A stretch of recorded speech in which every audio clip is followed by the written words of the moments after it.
The 7 victims of Saturday's accident at Katima Mulilo have been identified. Swapo Party leadership in Kavango urged to establish relevant structures for the party's efficient operations. SADC Logistics Working Group convenes to discuss mechanisms to enhance defense and security in the region. And Egyptian authorities arrest suspects in drive-by shooting of wedding guests in Cairo. Good evening and welcome to NBC News at 8. I'm Franklin Thomas along with sign language interpreter Erica Ushona. In our top story, the names of the 7 people who died in a car accident at Katima Mulilo in the Zambezi region on Saturday night have been released and the next of kin have been informed. Yesterday morning, the Motor Vehicle Accident Fund chartered 2 air ambulances to airlift the 3 patients from the crash, 2 young men and a 15-year-old girl who sustained serious injuries to Windhoek for further treatment. All 3 patients are receiving the necessary medical attention at the Karatura State Hospital. The deceased are 19-year-old Evarestus Leonard Hawanga, 16-year-old Simata Masole, Peter Letu Karipi, 21, Alex Sehoka Mui, 17, Mbanga Wendi Mbanga, 20, Sivalatan Masuka, 20, and Mwinga Simvula, also 20 years of age. Most of the deceased and those who sustained injuries are learners from the Caprivi Senior Secondary School, and only one deceased was a learner at the Katima Combined School. They were all coming from the Stony City Leisure Center at the Zambezi River, near the Zambezi Bridge, when the tragic accident happened, claiming 5 lives on the spot, while 2 succumbed to their injuries at the Katima Mulilo State Hospital. It is reported that a Toyota pickup carrying 13 passengers overturned allegedly due to speeding. All 14 occupants are reported to have been flung out of the vehicle, which rolled at least twice before coming to a standstill.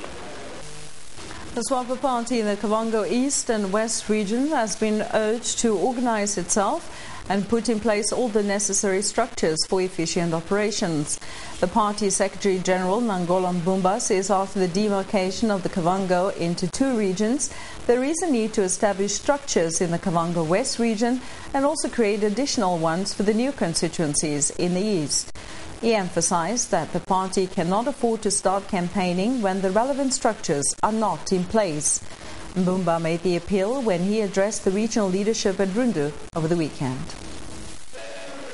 Following the split of the Kavango region into 2, Kavango West has 8 constituencies, namely Mpungu, Kurenkuru, Tondoro, Msese, Kapako, Mankupi, Namagoro and Nyunyuni. The Kavango East region now consists of 6 constituencies, namely Mukwe, Diona, Ndongalinena, Mashare, Rundu Rural and Rundu Urban. The Swapo Party wants to have its machineries in place as early as possible, with only about 12 months left before the national elections. The party Secretary General Nangola Mbumba further notes that the structures must be in place as soon as possible in view of the upcoming general registration of voters, which is expected to take place between January and March next year. We cannot afford to start campaigning for an election when we don't have structures in place. By then, the regional coordinator for both Kavango East and Kavango West must be operational. The regional executive committees of both Kavango East and Kavango West have to be working. All the districts must be working. All the branches must be working. We are going to start the registration of voters.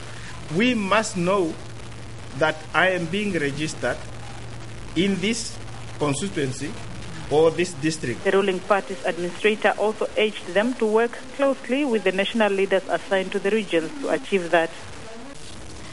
The current Swapo Party Kavango Regional Executive Committee has pledged its commitment to ensure that structures are in place in the newly demarcated constituencies.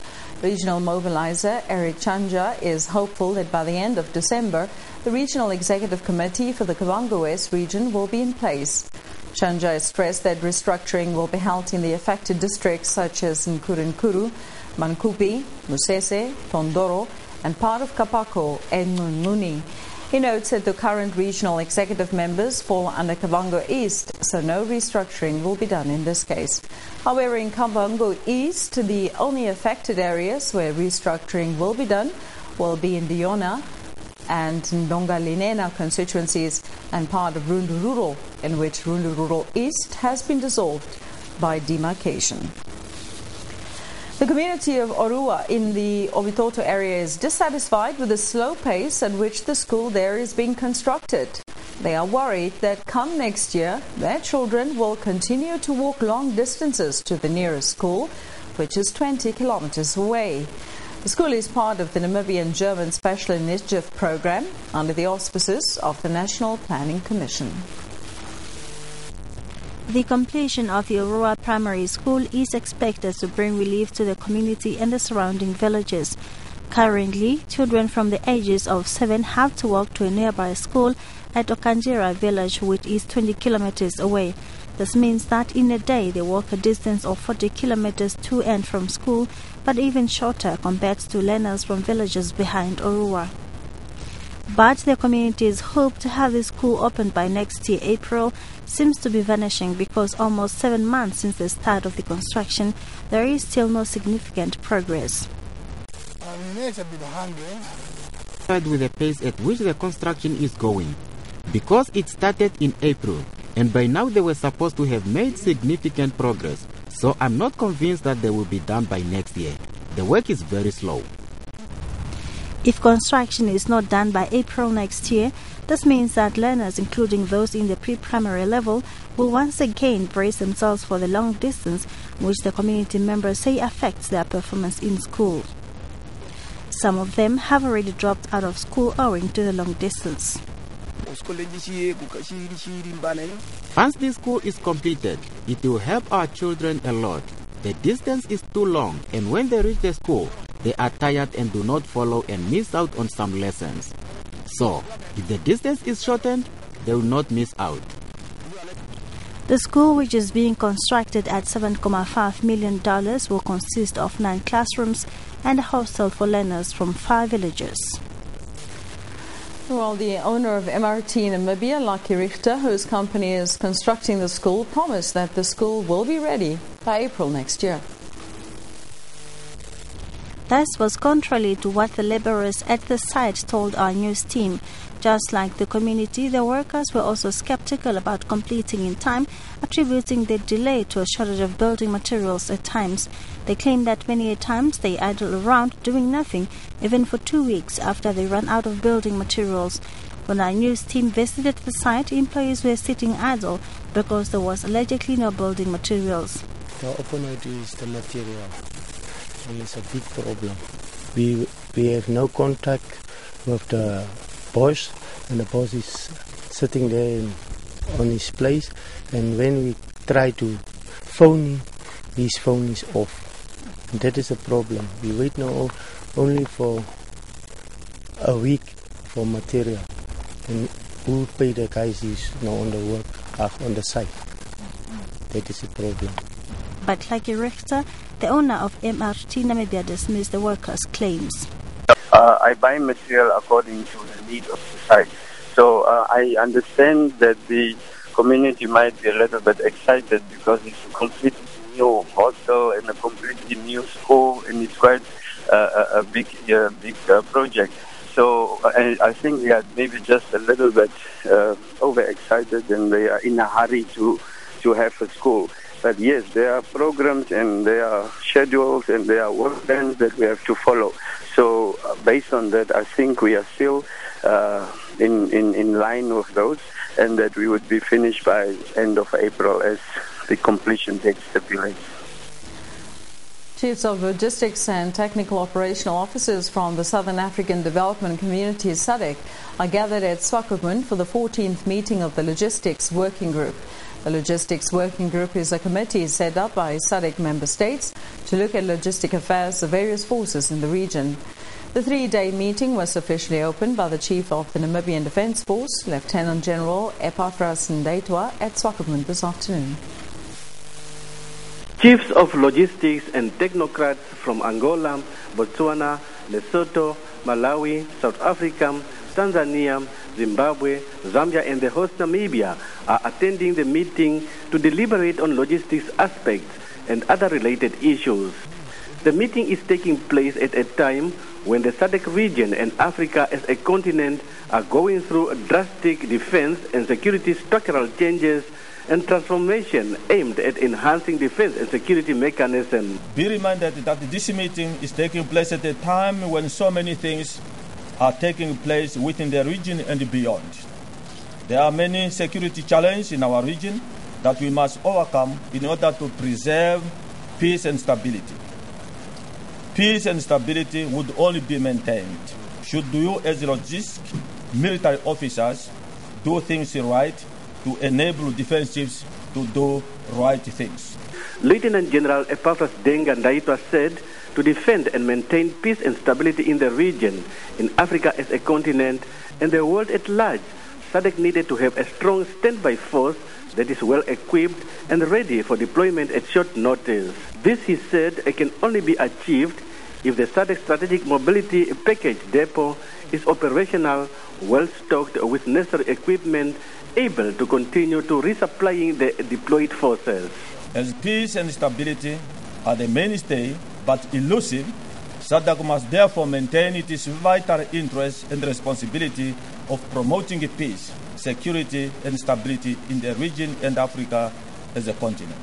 The Namibian Defense Force Chief also spoke of the just concluded SADC Special Forces exercise code-named Welwitschia, which was conducted in the Namib Desert around Swakopmund and Walvis Bay, in which a fatal accident was recorded.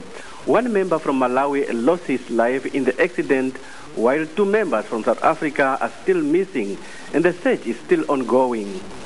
A minute of silence was observed in honor of the comrades in arms. The annual general meeting and summit for the Southern African Broadcasting Association, SABA, has kicked off in the Tanzanian tourist city of Arusha. The 4-day gathering will deliberate on various issues relating to the association, as well as looking at the role that media can play in the promotion of tourism in Africa and the digitalization of the industry. The meeting of the Southern African Broadcasting Association, SABA leadership, is called to review the activities of the association for the past year and map the way forward. One of the major purposes of the summit will be to relook at the broader objectives of broadcasters in the SADC region to establish if they are still up to their mandates and complementing government agendas in their development drive. Tanzania's Information, Youth, Culture and Sports Minister, Dr. Fenella Bukangara, stressed the importance of tourism towards the development of Africa and that the media can play a crucial role in promoting the continent's image. We should focus our efforts towards creating an environment conducive for tourism. Secondly, we must encourage foreign journalists to visit the countries and experience the natural wonders and beauty themselves. We would like them to take a positive message back home and share with their networks. The idea is simple: let the product speak for itself and let the media promote it. She called for the promotion of tourism policies and cross-cultural communication in order to enhance peace and security for sustainable tourism development in Africa. In order for this to be realized, training, capacity building, research, infrastructure development, and good governance will be a prerequisite for Africa's competitiveness. Tanzania is one of the SADC countries making progress in moving towards digitalization, as it has launched its first phase in January this year, as the Tanzanian Vice President Dr. Mohamed Garib Bilal explains. We can boldly declare that we have moved in the positive digital technological direction, so that the international deadline will not have any catastrophic repercussions to our broadcasting industry. I hope the same will be for all members of SABA. You are all invited to learn from our experience in this endeavor as we address digital migration in this summit. The media is a powerful tool for information, education and entertainment, and it can be utilized creatively to influence the change, he concluded. You are watching NBC News. Stay tuned for more news after this trip to the marketplace.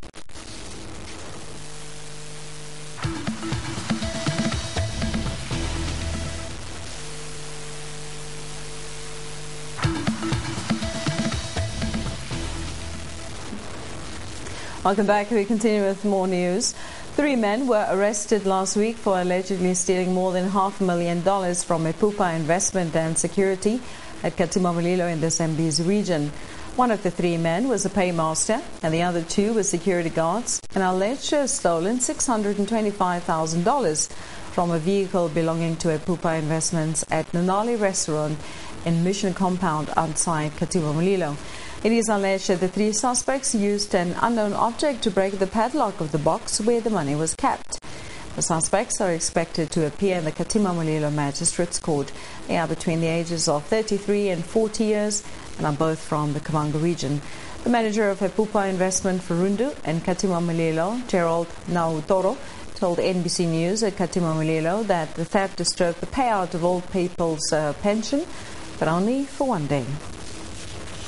Ironga Governor Cleophas Mushaviko has expressed disappointment about absenteeism among Swakopmund constituency councillors and senior municipal officials from development activities hosted by the town council. His concern follows the failure of councillors and municipal managers to attend a clean-up campaign on Saturday that formed part of Namibia's preparations for the Adventure Travel World Summit due to be held at Swakopmund. Members of the community at Swakopmund and Arandis came out in groups to be part of the Adventure World Travel Summit by picking up litter along the Arandis-Swakopmund road. After the campaign, the residents gathered at the municipality chambers where the governor, Cleophas Mushaviko, urged them to find ways of benefiting from the summit. The governor also used the platform to discourage absenteeism among top municipal officials and some local councillors. It is not the first time that municipal councillors just stay away from national events of importance like this one. Again, it is not the first time that the top management of the municipality of Swakopmund stay away from these events. The governor claimed that the same officials failed to attend the Southern Africa Municipal Games at Swakopmund, despite top municipal officials from other countries having made the effort to travel to Swakopmund. It is not auguring very well. It is a setback. It is a sabotage. Let me also, and I want to make it very clear, it is a sabotage of these events. If municipal councillors and top management choose to stay away from some of these events. The governor called on the regional and local officials to attend events when required to do so. The Swapo Party Youth League has embarked on a new strategy to bring its central leadership to the electorate. Following last year's overnight campaign in Windhoek's informal settlement, the SPYL Commerce Regional Branch organized this year's camping at the Koreanghap informal settlement, where councillors of different constituencies were engaged in discussions on challenges faced by people living in these areas. During the camps, the Youth League and Central leadership would gather concerns from community members themselves and thereafter compile a report to be forwarded to the City of Windhoek and the local government and housing ministry. The Youth Wing's Commerce Regional Secretary says, as a result of last year's camp, water points in the informal settlements have increased as it was one of the urgent calls by community members. Paulus Emmanuel added that this time around, the focus is to look for ways to transform informal settlements into suburbs. We can have our own people, our own brothers and sisters, our own fellow Namibians living an independent Namibia, and they are still living in the so-called illegal land. And we feel we want now, we are looking for a way, how can we transform it? Since the authorities, they are saying it's illegal land. In doing so, they have engaged the councillors to address the masses. Us is to bring our comrade councillors to come and see the reality. Not only for them to hear. When we are saying, no, colleagues, the informal settlement, the illegal settlement is not good for our people, but we bring them for them to see and to hear with their own eyes ears from the people living in this area. With the government embarking on mass housing projects, the SPYL leadership feels that demolishing illegal structures is not the way to go and that local authorities should engage people in a dialogue. The Caprivi treason trial continues to be hit by more delays after a postponement today for a lawyer to prepare her client's case. Judge Elton Hoff agreed to postpone the trial by 2 weeks to enable lawyer Ilse Achenbach, defending 15 of the 65 accused, to prepare to cross-examine state witnesses. As usual, Judge Hoff and lawyers from all sides had prepared for the start of cross-examination when they made a fresh application for a postponement. Medok lawyer Ilse Achenbach, defending 15 of the accused who had absconded part of their trial, said she needed time to study the voluminous record, take fresh instructions, and prepare to at least cross-examine 12 state witnesses who could be recalled. The request drew fierce resistance from prosecution and defense lawyers alike, who felt that Achenbach had been frustrating and abusing the court process. Achenbach was asking for a month to study the record, take fresh instructions from clients and prepare her cross-examination, but Judge Hoff finally granted her 2 weeks. The lawyer has been responsible for the latest delays in finalizing the trial, starting with the first application for a postponement to December. In July this year, court granted her until the 16th of last month. She followed that application with a jurisdiction challenge, a declaration of the law on jurisdiction, and finally a postponement to the end of last month, which was granted. Achenbach followed with an application to recall state witnesses, which Judge Hoff granted together with today's application for time to prepare. Judge Hoff told her not to pay lip service to respecting the rights of the accused to a speedy trial and requested her to start cross-examination when trial resumes on the 4th of next month.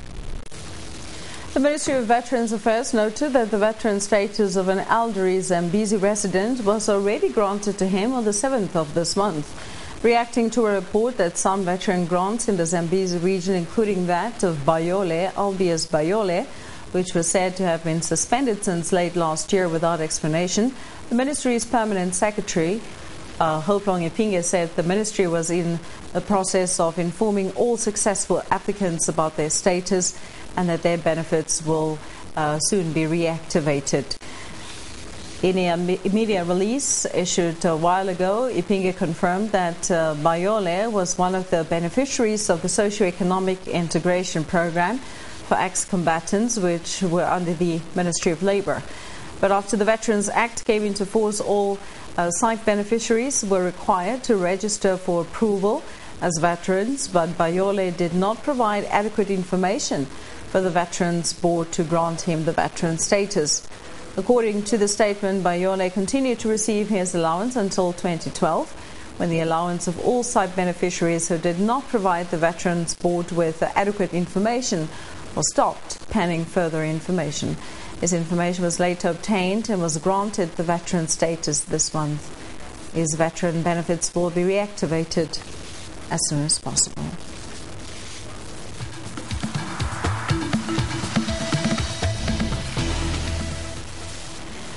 Egyptian authorities have arrested the people that reportedly carried out the drive-by shooting of wedding guests in Cairo. The incident happened at a Coptic church where a man, a woman and an 8-year-old girl were killed. The country has been in turmoil since the ousting of President Mohamed Morsi. CFI has more. Sunday was supposed to be a happy day at the Virgin Mary Church in Warre, celebrating one wedding after another. But as one party left the church, 2 masked men rode up on a motorcycle and opened fire. At the city morgue, families waited in agony for the forensic report and a permit for burial. The victims included an 8-year-old girl. Many family members blame the Interior Ministry for poor security at churches. They've been a frequent target in recent months. Some Islamists accuse the Copts of backing the army's overthrow of President Mohamed Morsi. Several churches have been burned since then, particularly in Morsi's strongholds. But this is the first attack on a church in Cairo in months.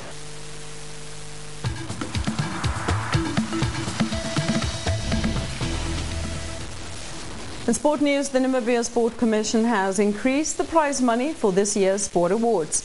This was revealed by the Commission's Deputy Chairperson, Amos Shiuka, during the announcement of the nominees. Shiuka said the increase was necessitated by the current economic hardships and to honor the deserving achievers for their tireless efforts. We've had issues when it comes to awarding or rewarding or acknowledging our sportsmen and women in this country that some parts of the budget actually carry the logistics, and then the sportmen and the women walk away with almost peanuts. So as a commission and in conjunction with our sponsors, we sat down and we strategized and we said, henceforth we will increase, obviously step by step and not just jumping to big numbers. MTC, Holland Namibia, Destels Namibia, Coca-Cola and the host Namibia Sports Commission sponsored the awards. Let's take a look at the various categories and the respective prizes.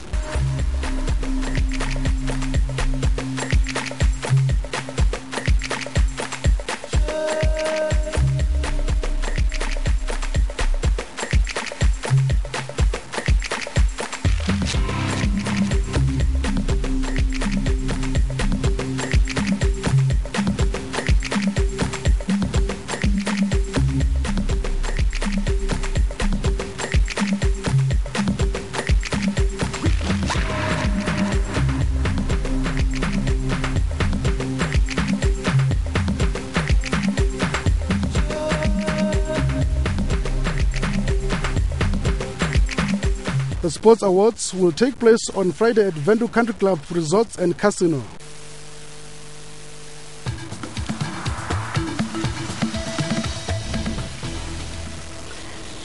Turn on to cross over to the Vintic Man office for the latest weather forecast. Good evening, viewers. Let's see what the weather has in store for us for tomorrow. Sunrise at about 6:15 tomorrow morning. Now, on the rainfall figures, Henties Bay had 2.1 millimeters, Otapi in the northwest 1.5, and the rest of the places reported less than 1 millimeter of rain. The satellite image shows fine weather conditions over a greater part of the interior. Now, as this upper trough system is progressing more eastwards, the partly cloudy conditions and the developments are also shifting more towards the northeastern parts of the country, with thunder showers and rain is likely over the extreme northeastern parts tomorrow, while the remainder of the Namibian interior can expect sunny skies. The coastline will be partly cloudy and cool with fog patches. The winds along the southern coast will be strong southerly, and the remainder of the coastline will be moderate to fresh southerly to southwesterly. Now, in the north, southerly to southeasterly winds between 15 and 30 knots, in the south between 20 and 30 knots, and the visibility for the coast will be poor in fog patches. Temperatures will be a bit warmer tomorrow. Keetmansop 25, Mariental 26, Windhoek 28, and in the north temperatures will be in the 30s, about 30 degrees Celsius at Grootfontein and 35 degrees Celsius expected at Katimamulilo. For the coastline, Walvis Bay 23, Lutritz 20, and Oranjewinds a maximum temperature of 19 degrees Celsius. Now for the SADC region, partly cloudy and warm weather conditions. Hot at Harare, sunny weather there with a maximum of 33 degrees Celsius. Maputo can expect a maximum of 22 with mild weather conditions. Cape Town will be cool as well as Johannesburg. Rain showers can be expected at Cape Town and a maximum temperature of 18 degrees Celsius. Moving abroad, rainy weather at London, sunny and mild at New York and Beijing, overcast and very cold at Moscow with a minimum of -2. That is your weather. Have a pleasant evening and good night.